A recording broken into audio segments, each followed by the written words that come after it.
مرحبا. اهلا. وحياتك بيت المخملة وين؟ بيت مين؟ مخملة. لك يا عيب الشوم عليك. نعم. لك شو بلا فهم انت؟ عفوا. لك بلا فهم ما بتفكر؟ ليه؟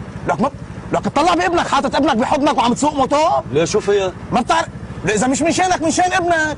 وين الاخلاق؟ وين سلامة الاولاد؟ وين التربية الصالحة؟ يلا حبيبي بابا يلا. تفضل عم يبكي الصبي. شو يعني؟ معقول هيك ما بيهمكم اولادكم؟ ما بيهمكم تعلموهم؟ ما بيهمكم التربية؟ ما عم تطلع على الاعلانات؟ ما عم تشوف الدعايات انه حافظوا على اولادكم وتحطهم بحضنكم؟ مبسوط فيه حاطه بحضنك؟ طول بالك اربط زندك شوي. شو بدي اربط زندي؟ جننتني. صبي مثل هيك مثل الوردة حاطه هيك بحضنك. كيف احلى؟ ما بتفكر اذا بتقلب اذا بتعمل هيك من شان صحته مش من شان سختك.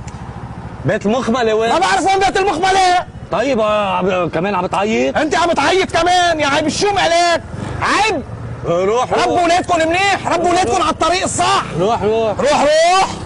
عم تزنبر كمان ايه؟ العمى بقلبك عمي اذا بتفهم. عصبني. خلص روق بابا روق. لك شو بدي روق؟ شايفه شو عم يعمل؟ معقول ما بيهم اولاده؟ اعطينا سيجاره بابا، اعطينا سيجاره. العمى على هالقصه، هات. ولع. يخرب بيته حاطط ابنه بحضنه. ولع. لك شو مغير دخانك بابا انت كمان؟ كل جمعتين مغيرهم. لك كل جمعتين ارسي لك على صنف، ساعة هادي ساعة هادي ما عم نشحرق. طب ولو؟ لك خلص كن انت كمان.